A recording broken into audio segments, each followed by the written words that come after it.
ರಾಜಕೀಯದಲ್ಲಿ ಏರ್ಪೋರ್ಟ್ಗೆ ಟಿಪ್ಪು ಹೆಸರು ಸಂಚಲನ ಸೃಷ್ಟಿ ಮಾಡ್ತಾ ಇದೆ.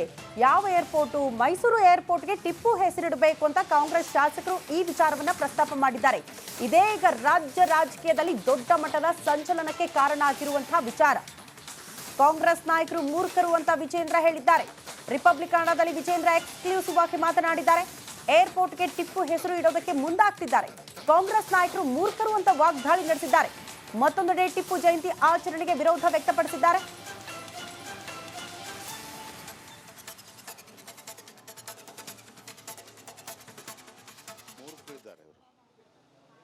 ಕಾಂಗ್ರೆಸ್ ಪಕ್ಷ ಶಾಸಕರುಗಳು ಮುಖಂಡರುಗಳು ಮೂರ್ಖರಿದ್ದಾರೆ.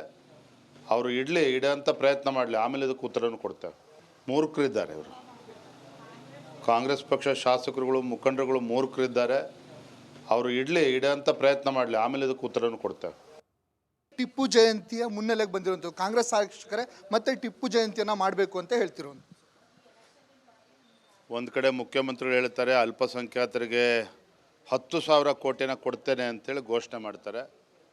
ಮತ್ತೊಂದು ಕಡೆ ಟಿಪ್ಪು ಜಯಂತಿ ಈ ರೀತಿ ಹೇಳಿಕೆಗಳನ್ನು ಕೊಡ್ತಾರೆ. ಎಲ್ಲೊಂದು ಕಡೆ ಕಾಂಗ್ರೆಸ್ನವ್ರಿಗೆ ಅಲ್ಪಸಂಖ್ಯಾತರ ಓಟಿಂದ ಮಾತ್ರ ಇವತ್ತು ರಾಜ್ಯದಲ್ಲಿ ಅಧಿಕಾರಕ್ಕೆ ಬಂದಿದ್ದೇವೆ ಅನ್ನೋ ಭ್ರಮೆಯಲ್ಲಿದ್ದಾರೆ. ಇವತ್ತೊಬ್ಬರು ಮುಖ್ಯಮಂತ್ರಿ ಅಂತ ಹೇಳಿದ್ರೆ ಎಲ್ಲ ಸಮುದಾಯ ಎಲ್ಲ ವರ್ಗದ ಜನನ ಪ್ರತಿನಿಧಿಸ್ತಕ್ಕಂಥ ಒಬ್ಬರು ಮುಖ್ಯಮಂತ್ರಿಗಳು. ಆದರೆ ಅವರ ನಡವಳಿಕೆಗಳು ಮುಂದೆ ಬರ್ತಕ್ಕಂಥ ದಿನಗಳಲ್ಲಿ ಅವ್ರಿಗೆ ಮುಳ್ಳಾಗ್ತದೆ. ನಿಮ್ಗೆ ಯಾವುದೇ ರೀತಿ ಅನುಮಾನ ಬೇಡ ವಿಚಾರದಲ್ಲಿ. ಟಿಪ್ಪು ಹೆಸರನ್ನು ವಿಮಾನ ನಿಲ್ದಾಣಕ್ಕೆ ಇಡಬೇಕು ಅನ್ನುವಂಥ ಆಗ್ರಹವನ್ನು ಅವ್ರದ್ದೇ ಶಾಸಕರು ಮಾಡ್ತಿರುವಂಥದ್ದು. ಮೂರ್ಖರಿದ್ದಾರೆ ಇವರು. ಕಾಂಗ್ರೆಸ್ ಪಕ್ಷ ಶಾಸಕರುಗಳು ಮುಖಂಡರುಗಳು ಮೂರ್ಖರಿದ್ದಾರೆ. ಅವರು